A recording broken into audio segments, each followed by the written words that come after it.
Boa noite a todos. Estamos começando mais uma aula da nossa série Shemot Êxodo, aula de número 15. Desculpa aí, quase 2 meses sem aula, desde que a gente começou esse projeto, nunca ficou nem de perto tanto tempo sem aula. Mas teve guerra, também fiquei doente algumas semanas. Se Deus quiser, então, que essa aula seja também sucesso na guerra, que todos os sequestrados consigam voltar, né, para Israel. Também pela cura completa de todos os feridos. E também dos sequestrados que voltaram também, né, que não é algo fácil. Vamos lá, que a gente ouça notícias boas. Vamos lá, então, a aula passada, a última aula, de número 14. Quem está vendo aí no YouTube é mais fácil, mas quem está aqui na aula já faz... Isso foi antes da guerra, né? Outra vida que a gente está dando aula, mas eu acho que a mensagem que a gente falou na última aula, que é o final do capítulo 2 de Êxodo, né? Agora a gente vai começar o capítulo 3, é muito significativa aqui para o que aconteceu aqui em Israel, né? Nesses dias. Então vamos só retomar, não vou explicar nem nada, só retomar para te lembrar.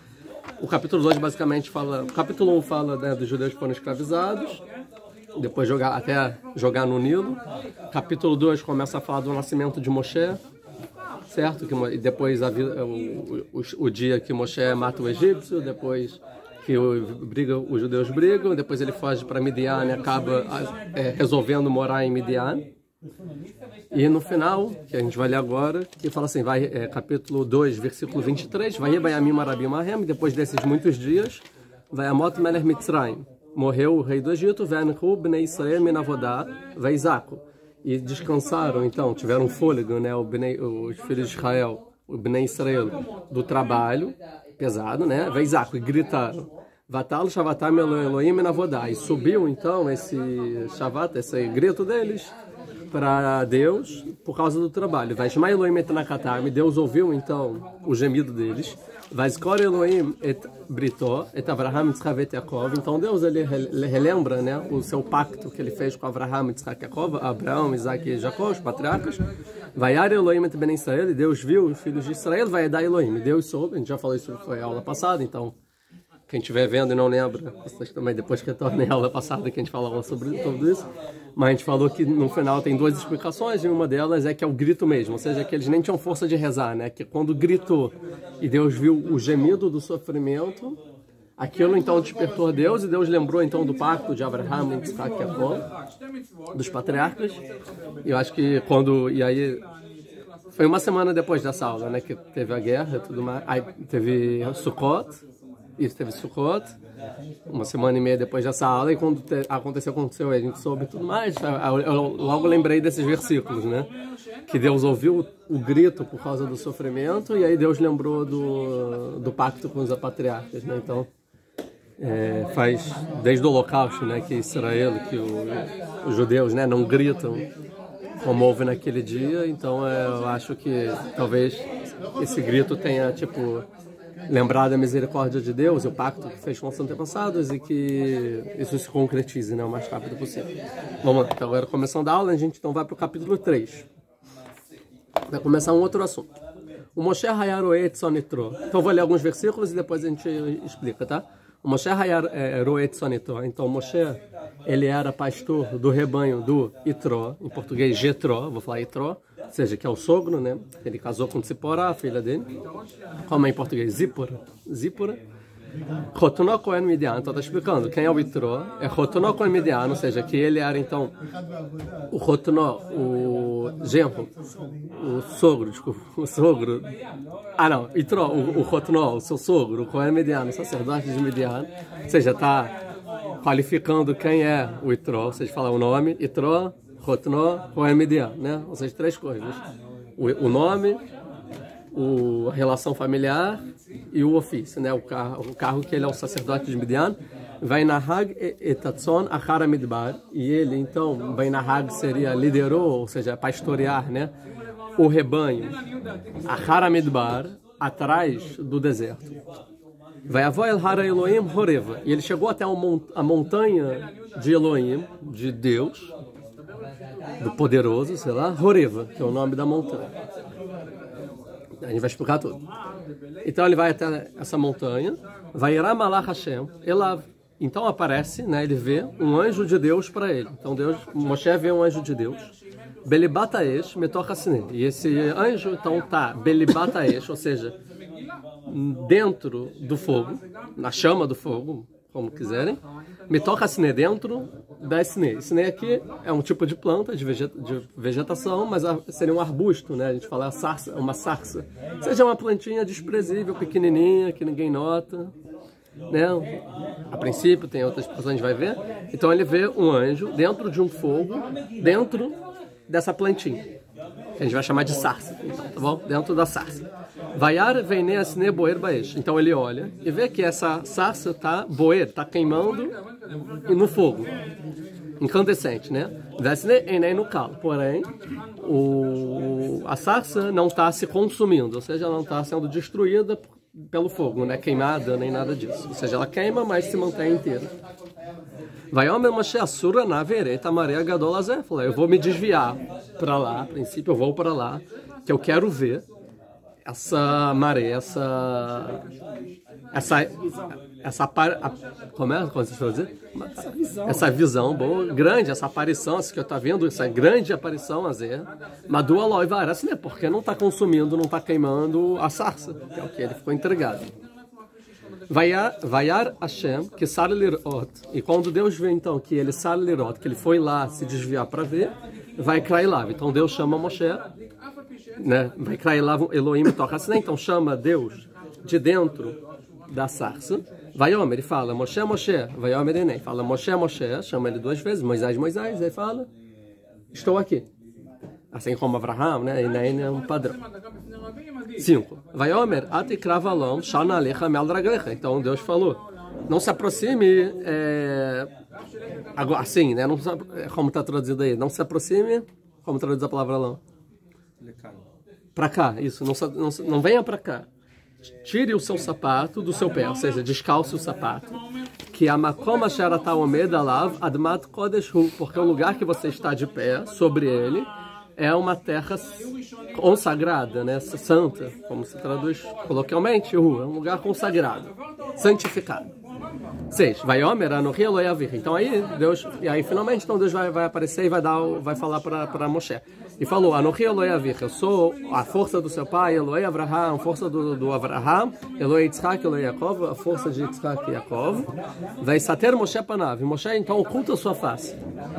E fala: não, tipo, não quero ver isso, não, né? Que areia, porque ele ficou com medo. Me habita Elohim, de olhar para Deus.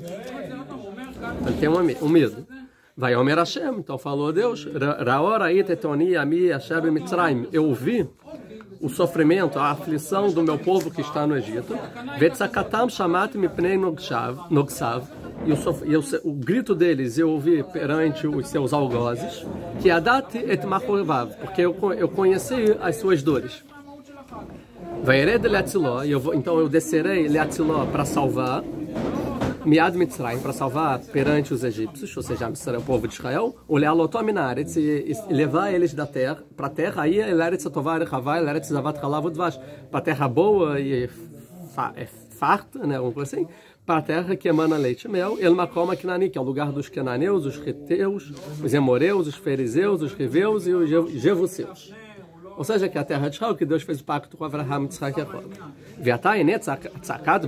Agora, então, o grito de Bnei Israel, dos filhos de Israel, Bailai, chegaram até mim, como a gente viu no final do capítulo 2,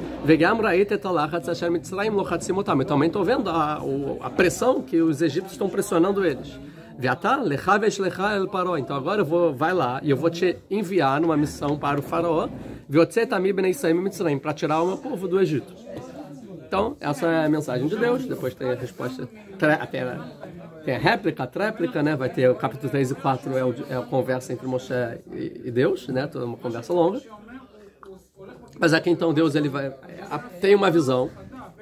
Moshe se relaciona com essa visão. O que é isso, né? Tá queimando, tem suas dúvidas. Então Moshe se apresenta, fala, tira o sapato e tal, e aí ele dá a mensagem, né? Ele dá a introdução, Deus faz essa introdução, ou seja, eu ouvi o grito, estão sofrendo, meu povo no Egito, e Deus depois dá o que tem? Por acaso tem tefilá agora? Talvez, não sei. E depois, então, Deus ele dá a missão. Falou, então agora você tem uma missão, que é ir falar com o faraó, tirar o povo do Egito e voltar para a terra de Israel. Então, mais ou menos é isso, né? Então, Moshe vai receber a missão dele, que será essa, que é o que a gente vai ver, o resto da Torá inteira, né? Então, aqui é o início, né, de Moshe, a primeira vez que Deus fala com Moshe, pelo menos quando a Torá traz. Então, a gente viu o panorama geral, agora vamos para os psukim. Primeiro, 3. Antes de começar a ver a sarça, tem um versículo, né, inicial, que é o Moshe haya roe etzon Yitro. O Moshe, então, ele era pastor do Yitro. E aí fala que é o Yitro, que é o seu sogro e o sacerdote de Midian. Depois vai etzon haramidbar. E o que Moshe fez? Ele ia com o rebanho para o deserto, vai el Harolim, até que chegou no Harolim. Então a gente tem que entender isso, e aí da partir que ele chega aí que começa a história, né? Que ele vê a sarça e tal. Então vamos ver esse versículo. Quais são as perguntas aqui que tem desse versículo? Vocês podem dar algumas? Então, no versículo 1 do capítulo 3, quem estiver aí também assistindo a aula ao vivo. Também, a gente tem que comemorar que a gente chegou a passamos de 4.000 seguidores no YouTube. Isso, muito obrigado a todo mundo que se inscreveu. Se inscrevam, curtam, compartilhem, podem virar membros também, quem quiser, para ajudar o canal. E na divulgação do canal, né? Então, qual a pergunta? E ativa o sininho, isso? Não, achei que era a pergunta. Pergunta primeiro é o seguinte, o Moshe Hayaro Etzon, tá um pouco diferente a estrutura dessa frase. Primeiro fala, e Moshe, ele era o pastor. Você fala, Moshe era pastor. E, e pastoreava Moshe, seria o normal, né? O Moshe pastoreava, mas Moshe Hayá. Então o que vários comentaristas vão explicar é o seguinte. Quando tem essa estrutura, o Moshe Hayá, ou seja, primeiro o sujeito, depois é o verbo, que é diferente do que a Torá fala, Vayomer, primeiro é o verbo e depois o sujeito. Quando muda essa estrutura verbal, quer dizer que então, enquanto isso, ou seja, enquanto a gente estava falando do capítulo 2, que o povo sofreu, gritou para Deus, certo?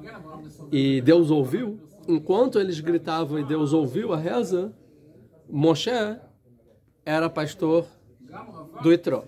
Então aqui tem duas explicações. Uma, enquanto tudo que está acontecendo, o sofrimento, desde que Moshe ele fugiu para Midian, que apresentou no capítulo 2, ele casou com Tziporá.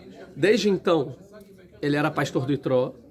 E isso vai acontecer. Mas no dia que eles gritaram, é quando Moshe ele chega até o Har Elohim, até essa montanha. Então, nesse dia, tanto que vão ter explicadores indo mais para frente, quando Deus fala, eu ouvi o sofrimento aqui. Cadê? Qual é o versículo? Aqui. Raoraite, né? No versículo 7. Falou Deus, Raoraite, eu vi, 2 vezes, eu vi vendo, né? Alguma coisa assim, vejo e ouvi, né? Alguma coisa assim. Então, a aflição do meu povo que está no Egito e o grito deles eu ouvi. Me prendam que sabe que a data é Machovav, que eu sei, ou seja, que fala eu vi.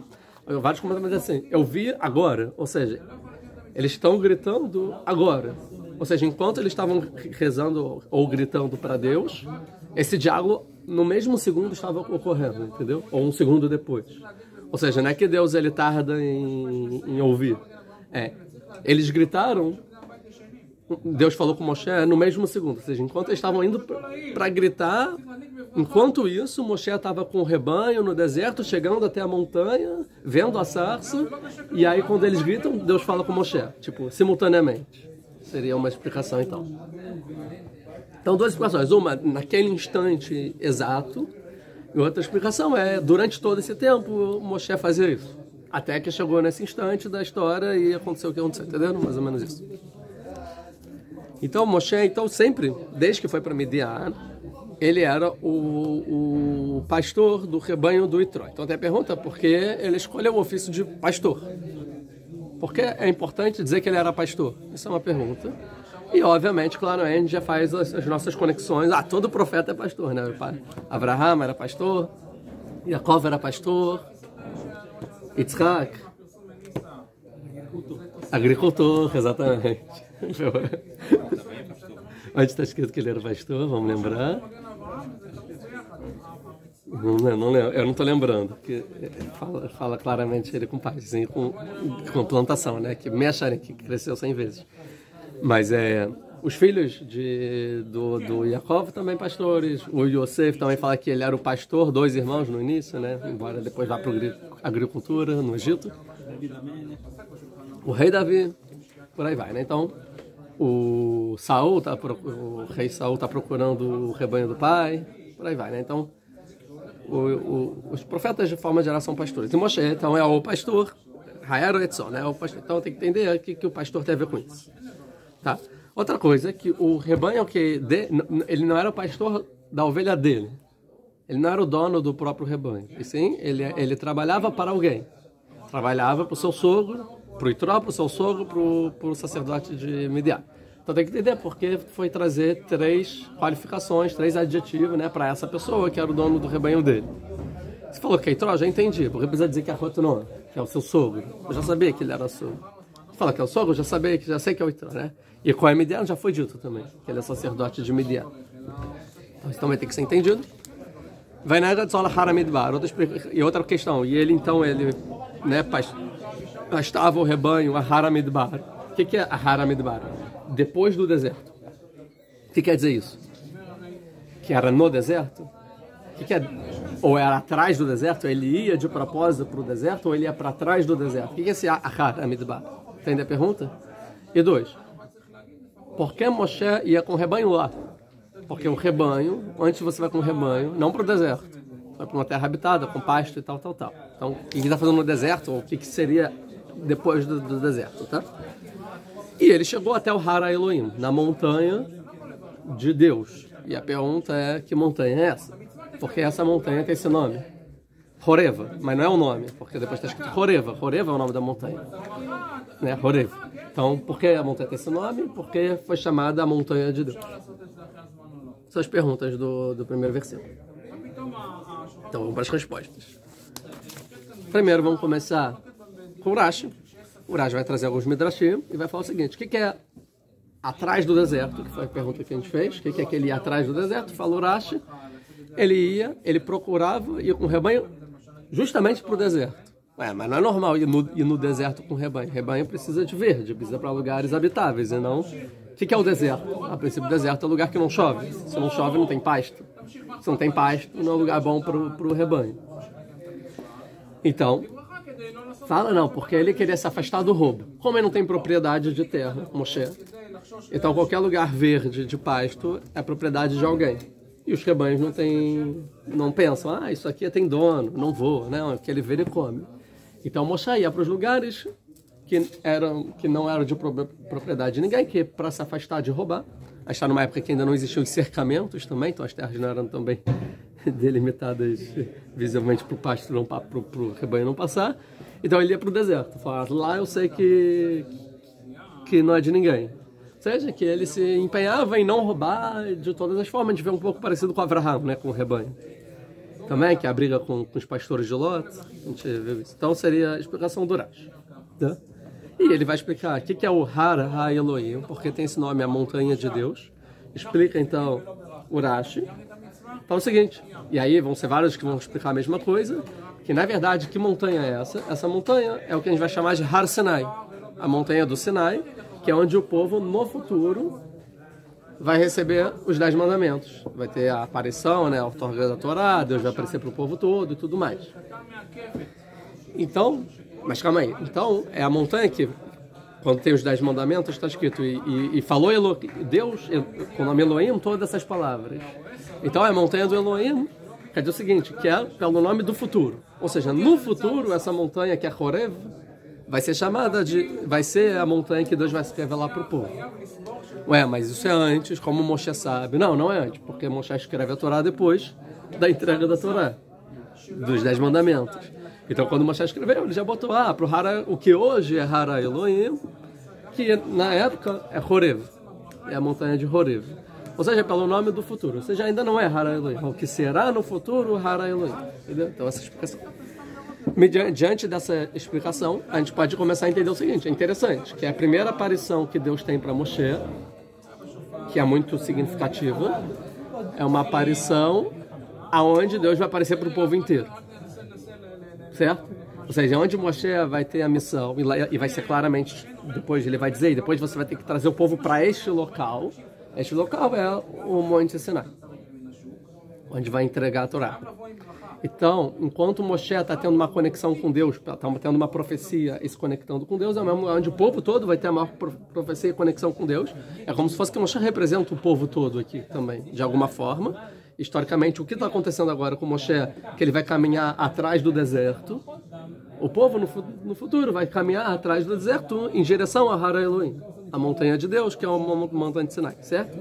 O que o povo vê na montanha do Sinai? Tem trovões, tal, mas principalmente é um fogo, tem um fogo lá em cima, né? E Moshe entra dentro do fogo, depois fica 40 dias, 40 noites, e Moshe aqui vai ver uma sarça com fogo. Então, tem várias comparações entre o que vai acontecer na entrega da Torá e o que está acontecendo aqui com Moshe. Ou seja, o fogo, Deus fala dentro do fogo, dentro da montanha do Sinai e depois do deserto. Então aqui só começam esses paralelos. E a gente pode agora abusar um pouco do paralelo e entender que, assim é chamado na Torá, por exemplo em Isaías e tal, que o povo judeu é o rebanho, né, de Deus, Deus é o pastor. Então a ideia de pastor aqui também é o pastor de um povo. Ou seja, o rebanho é o povo de Israel. Então, o que Moshe está presenciando agora com o rebanho dele é o que no futuro Moshe vai fazer, mas o rebanho vai ser o povo de Israel. Certo? Então, isso do que a gente pode durar. O Ibn Ezra, ele vai explicar o seguinte. Só um segundo. Tá. O Ibn Ezra vai falar o seguinte. Primeiro, o que é Har Elohim Horeva? Ele vai falar a mesma coisa. Moshe que escreveu. Então, no futuro, mesma coisa. Agora, por que você chama Horeva o nome da montanha? O que é Horeva? De destruição, exatamente. De desolado, né? Alguma coisa assim, né? Destruição, tanto que a palavra Harev, né? Espada, que destrói, por aí vai. Então, Horeva vai explicar porque era um lugar muito quente. Está destruído, ou seja, não é não tem nada. É quente, é seco, Horeva. Ele fala muito quente, não tem água. É 3 dias do Egito, de andança. Como a gente sabe que Horeva é 3 dias de andança do Egito, que quando Moshe está negociando com o faraó, ele fala, deixa a gente 3 dias fazer nosso serviço para Deus, a gente volta. 3 dias, ou seja, porque o monte que ele tem que chegar é o Monte Horeva, que vai se chamar de Har Elohim, ou seja, o Har Sinai, montanha de Sinai. Então é de 3 dias de distância do rio Nilo. Então o rio Nilo é um lugar fértil. Você está se afastando cada vez mais do rio Nilo, que é o que trazia, não tinha chuva no Egito, é o que trazia, então, fertilidade, né, para o Egito, é o Nilo, tanto que a seca do Nilo com Yosef, com José, é que vai ter seca no Egito, então está 3 dias distante do Nilo, quer dizer que é um lugar já muito seco, sem plantação, sem nada. Então é Horev, é desolado o lugar, destruído, como se fosse, não tem água, já tá, então é muito seco. E aí a pergunta que o Ibn Ezra vai fazer é por que Moshe ele estava num lugar tão seco com o rebanho dele? O Rashi respondeu que é porque ele não queria roubar. Mas tá, se não quer roubar, você não vai para o meio do deserto, vai para um lugar, sei lá, propriedade pública. Né? Tem lugares melhores do que o deserto, acredito eu, por aí. Concordam comigo?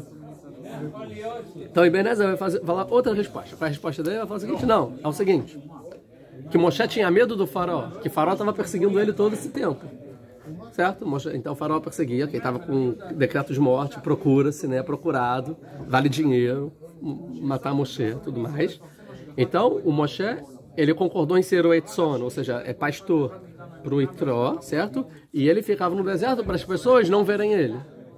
Ou seja, ele ia para um lugar inabitado para não ser visto e reconhecido e para o faraó não encontrar ele, por medo.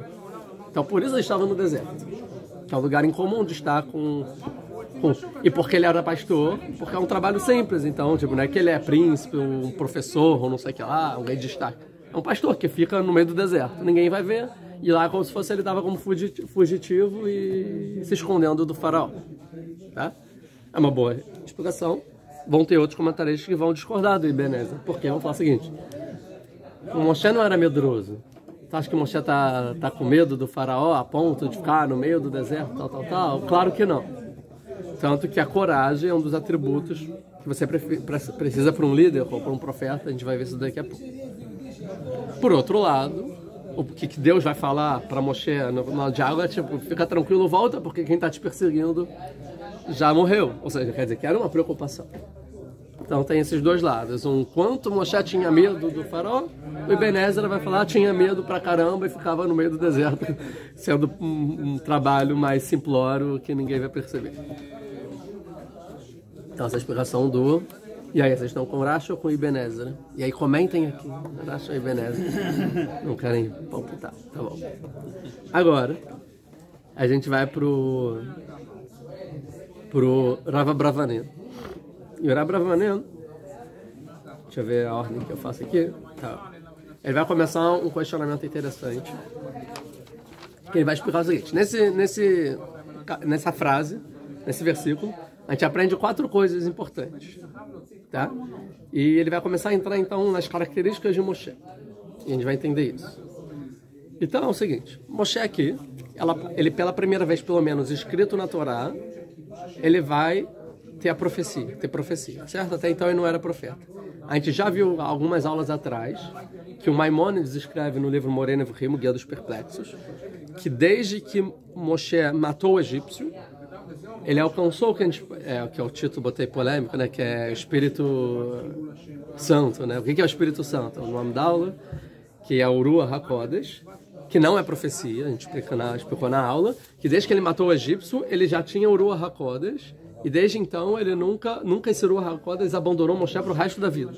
Mas Ruach HaKodesh não é profecia, a gente explicou bem na aula, que é só um ímpeto de fazer o certo, de ter coragem, de não ter medo de ninguém e fazer o que Deus, né? Mas Deus não fala com ele. Não existe uma conversa entre quem tem Ruach HaKodesh, quem tem o Espírito Santo, e com Deus. A conversa é dada com o nível de profecia, que é o que Moshe ainda, a princípio, pelo menos não foi escrito na Torá, nenhuma profecia de Moisés, tá bom? Então, essa é uma coisa. Outra coisa é que a gente sabe, claro, está escrito na Torá, que não vai ter nenhum outro profeta como Moisés. Ou seja, que Moisés foi o maior profeta que existiu, nenhum antes e ninguém depois vai ter o nível de profecia de Moisés. Então Moisés tinha uma profecia singular e ímpar, incomparável com qualquer outro. O profeta que a gente chama como profeta, certo? A ponto que o Maimônides escreve no Guia dos Perplexos que a gente chama que Moshe é profeta só por uma falta de vocabulário, porque o que Moshe tinha não era profecia.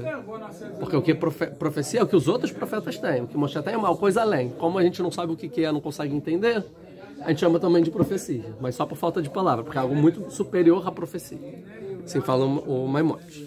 E também o Maimônides vai falar que tudo que ele escreve no livro do Guia dos Perplexos sobre o que é a profecia não diz respeito à profecia de Moisés, e sim diz respeito aos outros profetas, tá bom? Assim.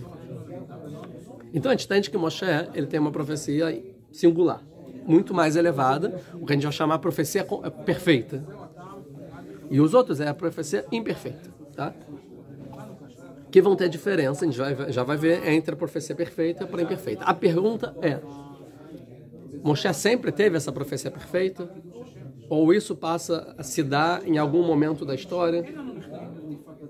Ou seja, tem alguns que vão dizer assim, Moshe desde que nasceu, ele já nasceu profeta. Mesmo bebê, é a luz que a família viu, iluminou, que é a profecia, que não sei o que lá, que a presença divina está com ele, tal.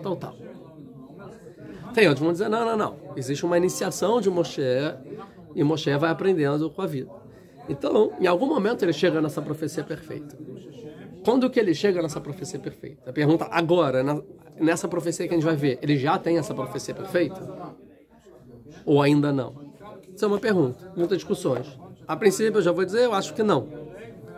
Quando certeza a gente sabe que ele tem profecia perfeita, aí é certeza que sim, ele já chegou lá. No Monte Sinai, na entrega da Torá. Se na entrega da Torá, perfeito, tá? Ou se você quiser dizer, não, com certeza, depois da entrega da Torá, quando o povo faz o bezerro de ouro, certo? E depois Deus chama ele, e aí ele sobe e Deus perdoa o povo. Nisso que ele perdoa o povo, aí Moshe fala, deixa eu ver sua honra, sua glória, tal. Ali é o ápice da profecia de Moisés. Então você pode dizer o seguinte, não. Só no Monte Sinai, depois que Moshe tem essa profecia perfeita. Mas até lá não. É uma profecia ainda como a dos outros. Embora tenha argumentos para destruir essa tese. Pode dizer, não, claro que não. tem atributos aqui na profecia de Moshe que você não encontra nos outros. Então aqui também pode já ser... Então, a gente está no meio termo aqui, tá? E a gente vai ver, vai ter uma discussão entre os sábios. E aí a gente tem que entender o que é a profecia perfeita e o que é a profecia imperfeita, certo? Então aqui eu vou trazer o que o Malbim escreve sobre esse versículo, que ele vai dar uma boa introdução.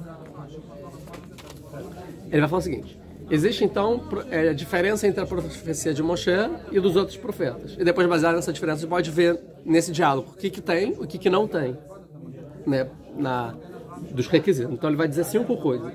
O Maimônides, nas Alahot, ele traz 4. Aqui ele está dizendo 5. Quais são as 5? Os profetas normais, eles profetizam num sonho, né, ou numa visão. Moshe profetiza acordado. Então ele não entra numa visão nem num sonho, é acordado. Número 1. Aqui, essa profecia que a gente está estudando, ele está num sonho, numa visão ou está acordado? Que? A princípio está acordado. Por que está acordado? Porque ele está passeando e ele vê a fogo. Certo, tá. Mas aí a pergunta é, o tempo inteiro nessa conversa ele estará acordado ou em um momento ele entra numa visão? Que é o que vão discutir, que é o versículo 2. Versículo 2. E apareceu, ou seja, ele está no deserto, ele chega, vai irar, e ele vê um anjo de Deus para ele, num fogo, dentro da sarça, e ele vê que a sarça está incandescente, né? Mas a sarça não se local, não se consome. E aí isso é uma visão acordada. O fogo é na vida real ou é na visão? E a sarça que não se consome é porque é um milagre na vida real ou é uma visão? Mas é berro, certo? E aí depois vai Omer Moshe Asuraná, ele falou, vou me desviar daqui para ver a maré, porque eu quero ver essa maré, essa visão. Então é uma visão real ou não, né? Agora Zé Madu aqui maré porque não está consumindo. Aparentemente, pela pergunta dele, parece que ele está acordado, que é uma coisa incomum. E aí no 4 vai Irá Hashem. Aí ele vê Deus. Agora que falou que ele vê Deus, ele entrou numa visão ou ele está acordado? Continua acordado.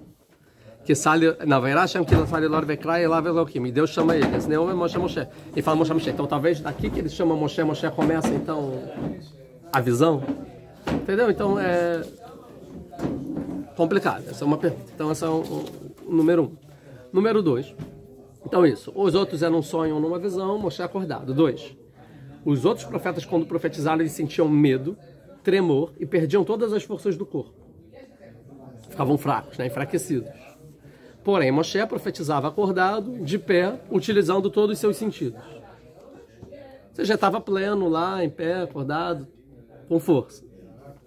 Aqui, ele ficou com medo, tremor, perdeu a força, ou ele continuou de pé e tranquilo? A princípio continua tranquilo, certo?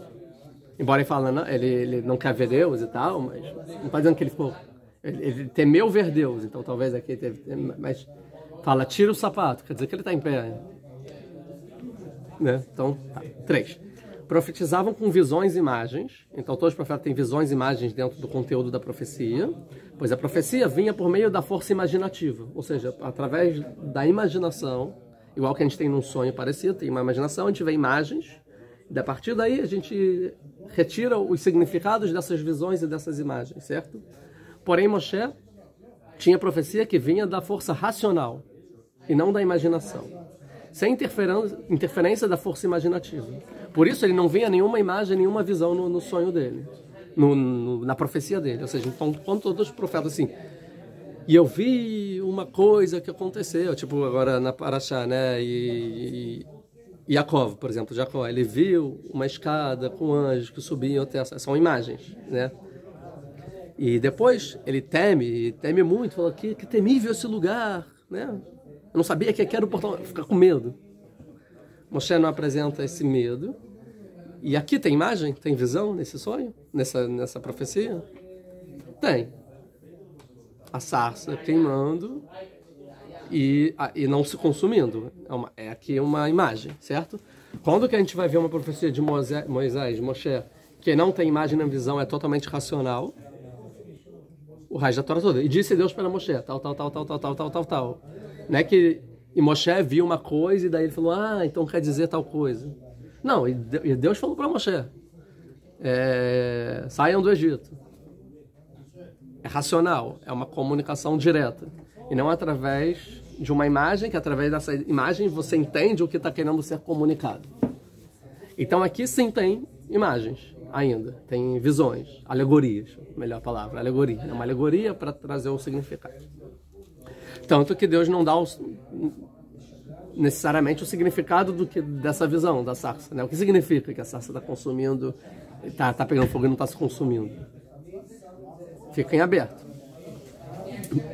Diferente do resto da Torá toda, que são as mitzvot, os preceitos que Deus dá. É esse, isso, aquilo, não tem dúvida, é isso, aquilo. Né? Bota os filactérios, felino, bota, tipo, entendeu? Tipo. Então, terceiro, ou seja, os profetas, força imaginativa. O Moshe, puramente racional. 4. Parecido. Os profetas profetizavam através de metáforas e charadas, ou seja, dentro dessa alegoria existia uma metáfora, existia alguma coisa que tinha que ser intuída, adivinhada através daquilo, né? Interpretada, tinha que ter uma interpretação da alegoria, certo?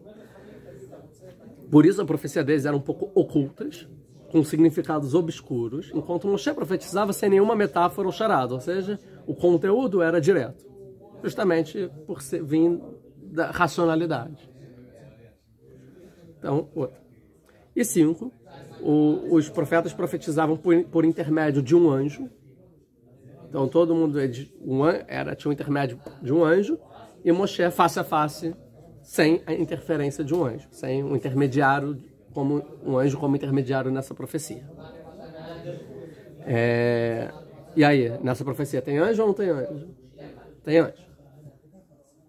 Então é interessante, que a gente vê que tem algumas coisas, não tem outras a gente pode talvez questionar, mas você não consegue nem dizer que tem todas essas características nessa profecia, ou que não tenha todas essas características. Com certeza algumas tem, algumas não tem. Então isso talvez dá mais uma força para dizer que Moshe está melhorando, está aperfeiçoando, até porque é a primeira profecia dele. E aqui a gente vai lembrar, quando a gente tem a apresentação de Deus para um profeta também que vai aos poucos dando a profecia e elevando o nível da profecia, a gente tem com o profeta Samuel, quando está na casa de Eli, certo? E aí ele vê uma voz, que ele está dormindo, ou seja, num sonho, ele vê uma voz, chama ele, aí ele vai, Eli, você me chamou? Ele, não chamei. Aí de novo, Eli, você me chamou? Não. Eli entendeu, que já era profeta, e falou, não, é Deus, isso é uma profecia, ele está te chamando. E aí Deus fala para Shmuel, Anavi, né? O profeta. Que ele vai ser o maior profeta, talvez, de todos os tempos, pelo menos na geração dele. Que vai revigorar a profecia dentro de Amisrael, depois de Shoftim, que quase não tem profeta e tal, né, os juízes. Então, Moshe aqui é a mesma coisa, então. Aos poucos, então, Moshe, o que é? Primeiro ele vê o fogo, o que está acontecendo? Aí ele vai lá, vou até lá. Aí Deus fala, Deus chama ele, Moshe. Aí ele não quer ver. Aí fala, não, tira o sapato. Aí tira, aí fala, aí eu sou o Deus do seu pai. Ou seja, existe uma introdução, como se fosse, não quero que você se apavore, eu quero te treinar e quero que essa profecia sirva também como uma aprendizagem. Que você vai precisar a partir de então, para que depois, nas próximas profecias, você já tenha um conhecimento maior profético. Entenda melhor o que eu estou falando. Até que Moshe vai chegar no nível perfeito. Então é isso. Tá? Então é que o Moab fala, todas as diferenças acontecem porque é uma profecia imperfeita, enquanto Moshe chegou no nível perfeito de profecia. Aí ele traduz bem, os outros profetas viam, enquanto Moshe entendia. Então acho que essa é a principal frase. Quando a gente fala de profecia, os profetas veem. Moshe não vê. Moshe entende. Porque o conteúdo se dá de forma racional. Então, exemplificando um pouco um profeta, Deus fala assim, eu vou salvar o povo de tal lugar. Aí o profeta vai ver uma imagem, que ele vai entender dessa imagem, que a força imaginativa dele, ou seja, tem a ver com os conceitos do profeta, subjetivos do profeta. Então, se o profeta ele vive numa vida rural, vai ser uma imagem rural do dia a dia dele, que ele vai entender. Através disso, ele vai conseguir interpretar através desse sinal, que são as figuras que tem na cabeça dele. E não que Deus impôs a alegoria e o significado que Deus quer dizer que aquilo vai ser que vai libertar. Moshe, como é a profecia de Moshe? Ele não vê nada. Certo? Ele entende na cabeça dele que Deus vai salvar o povo do Egito. De forma racional. Não existe alegoria, não existe nada. Não existe a voz. Ele não ouve uma voz de Deus falando, eu vou salvar o povo do Egito. Isso nem dentro da cabeça dele. Ele entende. É um entendimento. É uma conclusão, até pode dizer de forma lógica, racional. E Deus vai salvar o povo do Egito. Vai falar, tipo uma intuição. Só que é uma profecia completa. Ou seja, está muito longe de ser uma mera intuição. Quer dizer que tem certeza que Deus falou com ele. Que vem de Deus. Porque Deus não é ser humano. Deus não tem imagem, né? Não é personificado. Logo, Deus não fala. Concorda? Deus não fala. Porque quem fala é ser humano. Deus não fala. Então, quando a gente fala que numa profecia Deus falou, a gente está falando de forma metafórica para a gente entender o que está acontecendo, já que a gente está muito longe de entender, porque a Torá foi escrita para o ser humano entender, o ser humano comum, e não precisa ser super inteligente e o maior filósofo do mundo para entender o que a Torá quer dizer, pelo menos de forma simples, certo? Ou seja, para qualquer um. Então aí Deus falou, é a forma do ser humano coloquial de falar, mas não quer dizer que Deus falou, porque Deus nem fala, certo? Então quer dizer que de alguma forma houve a comunicação e o entendimento do profeta daquele significado que a Torá está querendo dar para a gente. Os profetas incompletos, eles, da cabeça deles, através do que eles vivenciam, eles aparecem para eles em um sonho ou numa visão que não é o sonho normal, é um sonho profético, imagens dentro do dia a dia deles, que através dessas imagens ele interpreta o significado. E Moisés, ele não está nem dormindo. No dia a dia, ele só entende o que Deus falou. Essa é a diferença. Ou seja, é uma diferença muito gigante entre um profeta e Moisés. Você entende como é muito diferente o cara está sonhando, ver e interpretar do que E aí ele pergunta uma coisa para Deus, aí ele entende o que Deus respondeu, quando ele quiser. É muito diferente. O que talvez está longe de ser essa profecia aqui. Então seria a explicação aqui, o que o Malbim vai falar. Então, voltando.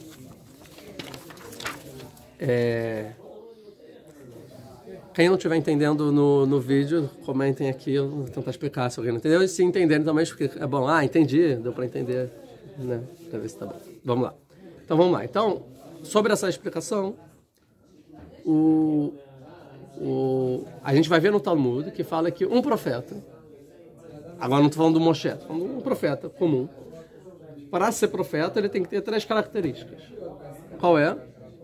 Chacham, Gibor e Ashir. O que é Chacham, Gibor e Ashir? Inteligente, valente, forte e rico. Tem que ter essas 3 características. Tem outro gatajan e alto também. Balcomar, ou seja, pessoa alta. Vocês têm que ser forte, inteligente, rico, tem que ser perfeito de saúde, de condições físicas, mentais. Tá? E a pergunta é se a profecia, aqui vai falar o Rav Abravanel, se a profecia ela aparece para Moshe só aqui, a pergunta é por que não antes? Por que não apareceu antes? Quando estava no palácio do faraó, por que não teve profecia? Por que só agora que ele está no deserto como um pastor? E vamos começar a pensar, se ele é um pastor do rebanho do Itró no deserto, ele é rico? É pobre, certo? Ele é corajoso? Ele é forte? Pode ser? Sim? Ele é corajoso? Ele é corajoso? A gente não falando ainda de corajoso, a gente vai atrás disso, mas vamos... Talvez, o Ibn Ezra vai dizer que ele está com medo do faraó. Se ele tem medo do faraó, corajoso ele não é. E ele é inteligente? Pode ser, porque estudou na casa do faraó, tá bom? Então, assim, porque a profecia do Moshe não se expressou quando ele estava dentro do palácio do faraó. Ou quando ele saiu para ver os irmãos no segundo dia. Então, por que não lá, né? Então, é o seguinte, porque o poder e a grandeza, que ele era poderoso, né? Tanto que se quer ser um juiz, falam para ele, né? Nem a gente julgar a gente, impedem a conexão com Deus. Então, quando ele era o príncipe do palácio, a pessoa fica soberba, né? Eu mando, eu posso interferir nas coisas, então Deus se afasta. E aí ele vai citar um Maimônides no Guia dos Perplexos, parte 2, capítulo 36, Urava Bravanel, e vai falar o seguinte, lá é ensinado que a profecia completa tem que ter 3 requisitos. 1, eu falei que é forte, rico e inteligente. Mas aqui o Maimônides vai dizer outros 3 requisitos. O desenvolvimento racional, que é o inteligente, vocês têm que ter um desenvolvimento racional muito grande, né? Razão, são muito inteligente, estudada e tudo mais, com uma lógica impecável, né? Acima da média e tudo mais. A força imaginativa bem criativa, imaginativa, bem desenvolvida.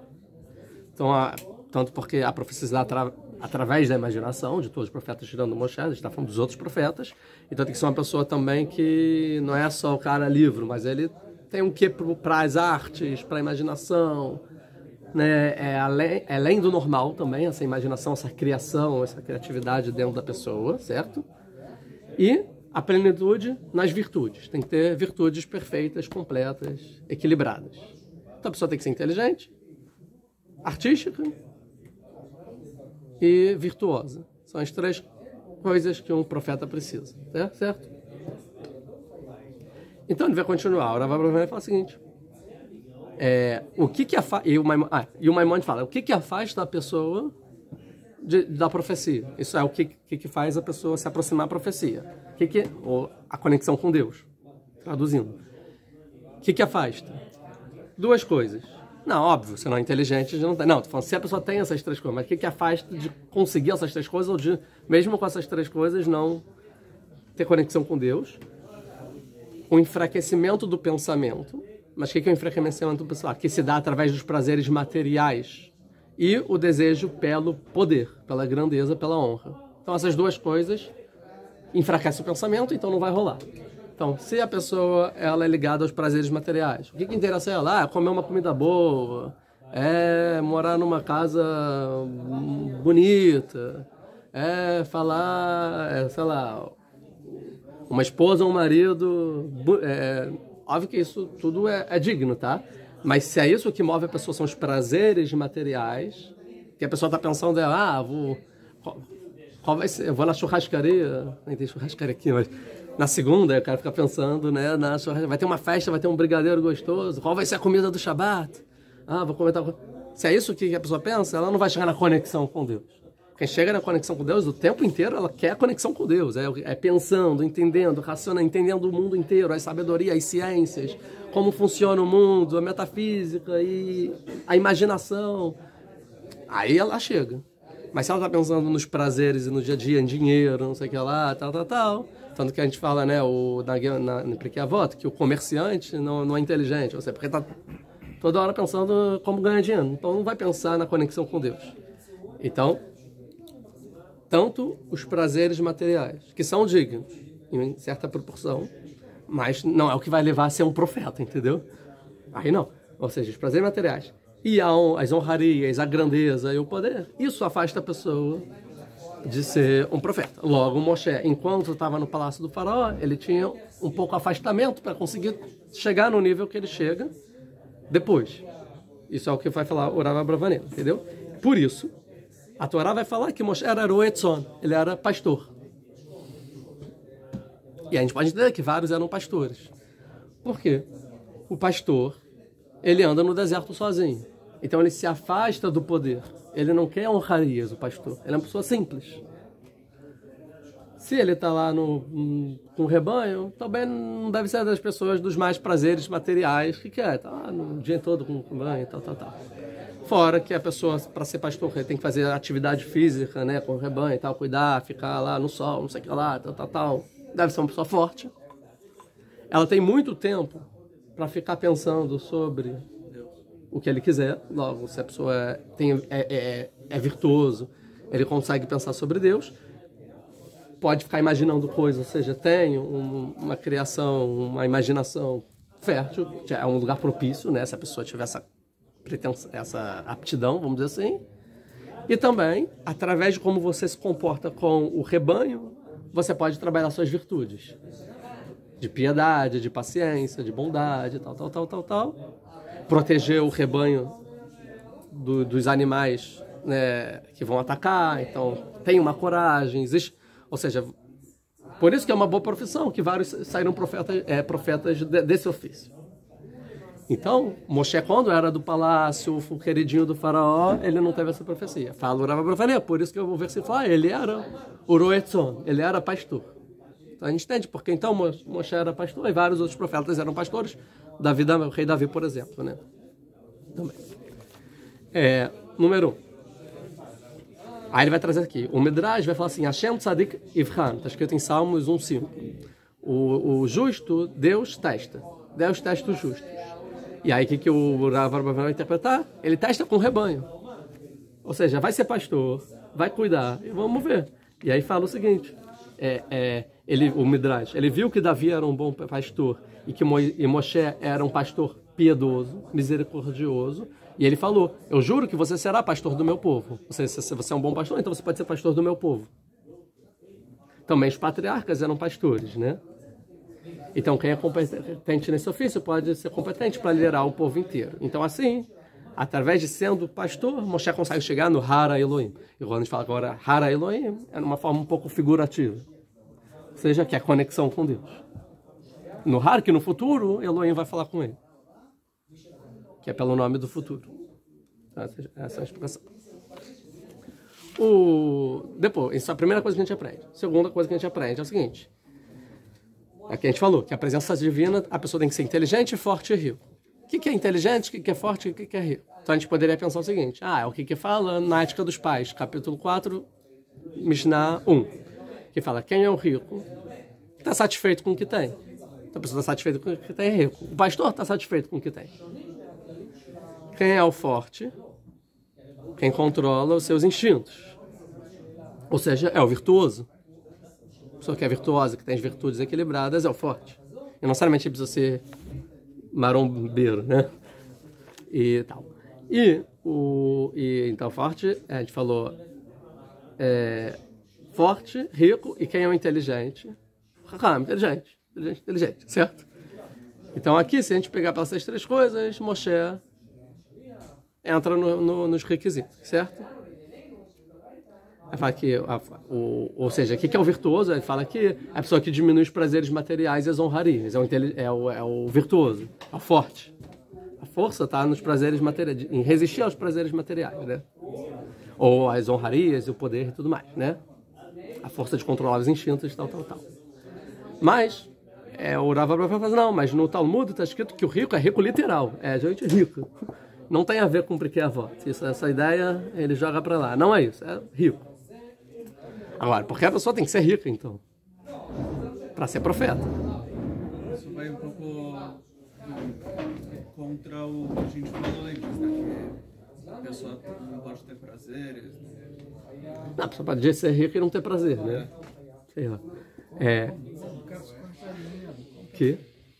E aí ele vai falar o seguinte, ou seja, que o Talmud fala que rico é juntar dinheiro. E o que é a força, o forte? É forte, de verdade. Não é virtuoso, não são características, é forte. Tá? Então assim vai falar. O que faz sentido, porque a gente não falou que o profeta ele enfraquece as forças. Não tem profecia. Se ele não é forte, ele não vai aguentar.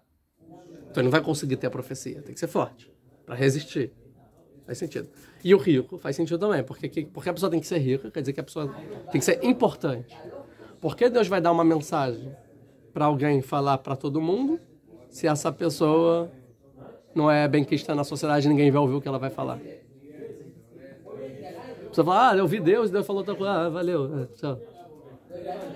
Certo? Então não faz sentido. Ou seja, a pessoa tem que ser rica, quer dizer que a pessoa tem que ser importante a ponto que o que ele fala vai reverberar pela sociedade, todo mundo vai ouvir. É uma pessoa popular, que na época é rico. Hoje em dia tem outras formas de você ter esse tipo de influência. Pode ser um influencer, ter vários seguidores. Falando nisso, sigam. Né? Ou seja, se Deus vai falar, vamos supor, eu tenho 10 seguidores. Aí fala, cara, Deus me deu uma profecia, falou que eu tenho a mensagem que tem que se espalhar para o mundo inteiro. Vocês, meus 10 seguidores, ou que vocês são pessoas super exclusivas que vão saber o que Deus falou para mim. É óbvio que não. A não ser se Deus falou, eu quero falar para esses 10 uma mensagem não para o povo inteiro. Agora, se é uma mensagem da paz mundial, não sei o que lá, que os governos têm... O presidente e tal tem que ouvir e mudar o comportamento da nação inteira pelo que eu vou falar. Não é comigo, né? Aí seria, sei lá, com o Elon Musk. Vai falar e ele vai Israel, o pessoal, o primeiro-ministro vai falar com ele. Né? Vai falar com, sei lá, quem tem milhões de seguidores. Que aí a pessoa fala, sai lá em todos os jornais. Ou vai falar com o primeiro-ministro, alguém que tem um cargo político. Ou vai falar com um rabino importante de Israel, que o que ele fala, todo mundo faz. Ou influência. Ou seja, tem que ser alguém que tem um papel de influenciar. Essa é a questão. Então não é que tem que ser rico pelo dinheiro em si. E sim pelo papel que ele tem na sociedade de influenciar a sociedade. Então seria a explicação. Então, o Maimonides, ele continua falando que ele fala que tem que ter duas características bem desenvolvidas. A gente falou 3 antes, outras 2. Uma é a coragem, porque o profeta tem que ser corajoso. Porque aí Deus fala assim, você tem que ir para o rei, que é um rei totalitário fascista, sei lá, e tem que falar que ele está errado e ele tem que fazer o contrário do que os eleitores elegeram ele, o oposto. O que o adversário político dele está falando, ele tem que mudar, corrigir seus atos. Vai lá. Eu não. Eu vou lá sozinho e falar... Você tem que ser uma pessoa corajosa. É uma pessoa que sozinha, com o cajado dela, vai chegar com alguém que tem o monopólio do poder, pode fazer o que quiser com a sua vida, e você vai falar assim, você está errado, porque Deus me falou tal. E falar com convicção a ponto que ele vai ouvir. Então não basta ser importante, tem que ser corajoso. Ou chegar para o povo inteiro e falar, vocês estão todos errados, e não ser linchado em público. Ou talvez ser linchado em público, e mesmo assim... Ou aquilo, né? Tem manifestação, a gente vê manifestação a favor do Hamas no Brasil. No Brasil não, para não ser polêmico. Na Europa, qualquer país da Europa, escolha um lugar que seja. Aí chega uma pessoa com a bandeira de Israel no meio. Tem que ser corajoso. Essa é a questão. O cara vai ser linchado em público. E mesmo assim não, mas se Deus falou, vai lá no meio da manifestação e fala que estão errados, dá um sermão, uma advertência, tal. Eles vai fazer? Então tem que ser alguém que vai fazer. Então tem que ser alguém corajoso. Essa é a primeira característica, certo? E a segunda a ponto sozinho no cajado e tal, no rei poderoso e salvar o povo inteiro sob o jugo do rei, né? E o segundo, a intuição. Tem que ser uma pessoa muito intuitiva. Tem uma intuição muito aflorada. Consegue pescar as coisas e entender as coisas. Tá? Então, aqui talvez seja um sinal da inteligência, não sei se tem a ver. Então, tem que ter coragem e intuição. Assim continua o Rav Bravani, tá bom? Mas todas essas duas características, a coragem e a intuição, elas devem ser controladas através de uma inteligência racional bem desenvolvida. Vocês têm que ser uma pessoa sábia, inteligente. Porque se a pessoa ela é corajosa e burra, vai fazer besteira. Se é uma pessoa que tem intuição e é meio bobinha, as intuições ela vai escrever livros com ideias conspiratórias que não tem nada a ver com a realidade. Não, a pessoa, né, eu tive uma intuição, a pessoa é muito muitas ideias, né, escreve um livro, isso vai salvar da realidade, vai salvar. Aí vem os cientistas racionais e falam, cara, não bate, não faz sentido nenhum que está escrito aqui. Tudo que você escreveu já foi desprovado pela ciência, não tem lógica. Então, não. A coragem e a intuição tem que ser controlada através de uma pessoa que existe um raciocínio, uma inteligência muito bem desenvolvida e construída. Então, por exemplo, a pessoa tem que ser inteligente. Né? Isso, inteligente no sentido, sim, lógico, racional e estudada, entender as ciências, conseguir provar o que ela está falando e por aí vai. Certo? Então, são outras características. Então, a gente vê que a riqueza e a força literal tem que ser corajoso, tem que ter uma intuição boa e inteligente, que controla tudo, certo? Mesma coisa, se a pessoa tem uma imaginação, é das artes muito aflorada, mas o raciocínio não chega no patamar da imaginação, essa arte vai ser empregada por um lado ruim, porque não vai ser bom, essa arte vai se expressar para coisas que não são boas, porque a pessoa não é tão inteligente quanto o lado artístico dela. Mas se ela é tanto quanto ou mais inteligente do que artístico, aí sim, ele vai poder usar aquilo, canalizar para algo positivo para a sociedade, a mesma coisa, né? Então aqui tudo se conecta no final, né? Por que eu estou falando isso? Vamos continuar. Então a gente vai julgar o Moshe. Certo? Isso eu falei? Então por isso é que Moshe, então, ele é rico, é o que a gente viu antes. Ele é rico? Não, ele era o Etzon, certo? Porque não está escrito que ele era o Etzon, está escrito que ele era o Etzon Itro. Ele é o pastor do Itro, ou seja, o rebanho nem dele, nem tem propriedade, ele trabalha para o outro. Então ele não é rico, certo?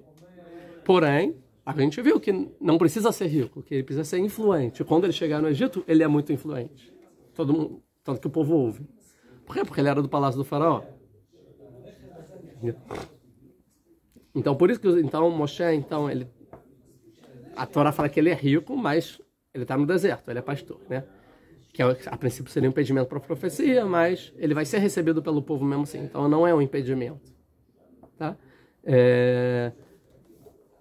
Então é essa a explicação dele. Por isso que o versículo então vai dizer que não só que ele é pastor, sim que era o pastor do rebanho do Itró, para mostrar que não era dele. Porque quer dizer que ele era pastor do Itró, que ele era um assalariado por dia, ele ganhava por dia o que ele trabalhava, né? Então, mas ele ganhava pouco, né? Porque ele não tinha o seu próprio rebanho. E a gente vê que mesmo, então, nesse nível pobre, ele teve profecia. Ele chegou na profecia mesmo assim, para mostrar quem era Moshe. Então, esse é o terceiro, tá? O segundo, terceiro ponto, vamos lá já para acabar. O profeta... vamos pular o terceiro ponto, vamos para o quarto ponto. O quarto ponto é o seguinte, o que é Ahara Midbar? Que está escrito que ele ia atrás do deserto, mas é que ele fugia do deserto. Não que ele ia para o deserto, ele é Ahara Midbar, ele saía do deserto, fugia do deserto. Por quê? Porque ele queria dar um bom pasto para os rebanhos, como se fosse seu. Ou seja, mesmo que não era dele, ele tratava como se fosse dele, porque você tende a tratar pior o que não é seu. Você vê, né, o que é do público, o que é seu, você... Ele não, mesmo do Itró, ele é plural. Ou seja, quer dizer, ele fugia do deserto. Por isso, ele sobe ao Hara Elohim, ele chega na montanha de Deus, ou seja, que em cima da montanha tem mais pasto, e aí ele podia, então, dar as melhores condições de comida para o rebanho dele. Então é isso que eu ia falar, ou seja, o contrário de estar no deserto. Entendeu? E aí, então, Moshe vai chamar o lugar Hara Elohim, porque foi lá que Deus se revelou para ele. No Monte Sinai e agora também, né? Mas vai chamar no futuro. E ele vai falar, então, que é o Har Sinai, que também é chamado Har Horev, e também Midbar Horev. Pois é perto do Egito, mas não chega água do Nilo lá, porque lá é um lugar seco. Então ele precisa subir dentro da montanha, que na montanha tem pasto. É isso que vai falar por Abravanel. Vamos terminar esse passuco só. Só mais umas explicações, mais 5 minutos, pode? Então vai falar, não tem dúvida que lá na montanha era um lugar de bom pasto. Por quê? Porque quando tem a entrega da Torá, está escrito em Shemot, em Êxodo, capítulo 34, versículo 3, quando Deus vai entregar as ordens antes de receber a Torá, ele fala, Gamatzon ve'abakar al iru el mula harahu. Ou seja, também o rebanho e o gado não deem pasto nessa montanha, porque eu vou me revelar durante esses 3 dias. Quer dizer que então tinha pasto para os rebanhos. Então aqui é uma prova que sim, lá tinha pasto, certo? Então essa era a explicação. O que vai acabar lá vai explicar o que é Haramidbar, significa oásis, ou seja, ele é para o oásis no deserto para dar alimento. E o Shadal também, a mesma coisa, fala que Midbar significa local vazio, sem casas, sem campos e solo trabalhado, ou seja, que não tem propriedade privada, mas não que é um lugar desértico. Então é um local amplo para o pasto, é bom para o pasto. E ele pega isso de Salmos 65:13, que eu já estou aberto aqui, preparado, que está falando sobre a chuva, capítulo 65, aí 11, os seus sulcos, tu regas generosamente, abrindo rogos nela, a terra com chuvaradas, tu amacia, e seu crescimento das sementes tu abençoa. 12, tu coroas o ano com tua bondade, tuas trilhas de nuvens gotejam com a abundância de chuva abençoada. 13, elas gotejam sobre as pastagens do deserto, e os montes se cingem de júbilo. Os prados vestem ovelhas e os vales cobrem de forragem e eles gritam de júbilo e cantam. Ou seja, está escrito aqui que então a chuva, que vairfune é otto midbar, ou seja, que chove no midbar e lá que se come, que tem vegetação. Então, mas aqui midbar não necessariamente significa deserto, e sim significa lugar público, que tem pasto lá porque chove. Então seria a explicação do Shadal. E mesma coisa só para corroborar, fala que o Malbim, ele fala também a mesma coisa que o segundo Retzon é que ele era pastor porque ele tinha piedade se afastava do roubo, certo? E mesmo sendo de outro, ele cuidava. E aí ele fala o seguinte, porque está escrito que era Roten, que era o sogro de Moshe, o sacerdote de Midian, porque o Itró foi excomungado por professar a fé monoteísta, a gente viu antes, certo? Então ele não podia ir para qualquer lugar, tinha 7 filhos, e não tinha mais servidores e trabalhadores. Então o próprio Moshe precisava trabalhar para o sogro. Então ele trabalhou para o Itró, o seu sogro, ou seja, porque o genro precisa trabalhar para o sogro, porque não tem mais quem trabalhe para ele. E por quê? Porque ele é Cohen Midian, ou seja, porque ele foi excomungado e não podia ir em nenhum lugar, então ele tinha que fugir para o deserto. Só que no deserto não tem onde comer. E Moshe quer dar o melhor para ele. Então ele ia Haramidvar, ele passava o deserto e chegou até a montanha, onde lá tem um oásis, onde lá tem vegetação, para dar para o pasto. Então essa seria o significado, para achar. Mesma coisa, o Rav Hirsch fala isso. Midbar, ou seja, o local propício para pasto. Ele vai falar a mesma coisa. Fala que chegou até o Har Elohim, termina o Rav Hirsch, fala, mostrando que o objetivo de tudo é no final que o povo chegue no Har Elohim, ou seja, chega na entrega da Torá e receba a Torá. Então a gente vê aqui as principais explicações, né? Só mais um ponto aqui que a gente falou que ele viajar no deserto, que é um lugar bom para itubodedut, né? Para a pessoa se afastar dos outros e refletir sobre a vida, um pouco que a gente viu também completa. Então aqui a gente conseguiu nessa aula entender um pouco o que leva à profecia, o caminho que Moshe tinha, então, nesse aspecto, nessa trilha até chegar na profecia, as características que ele vai levar, então, ele vê Deus, e porque ele estava lá. Ele estava lá porque ele estava procurando o pasto para o rebanho, e então ele passava o deserto, ou procurava um lugar, que ele queria fugir do roubo, ou seja, era uma pessoa virtuosa, uma pessoa piedosa, que era um bom pastor, que não tinha dinheiro, fugia das honrarias e tal, andava no deserto, mas uma pessoa muito extremamente sábia e tal, que provavelmente tem todas as características para ser um grande profeta. Será que ele vai ser? Vamos ver as próximas aulas. Obrigado. Foi, gente. E quem ficou até agora, curta, se inscreva, compartilhe.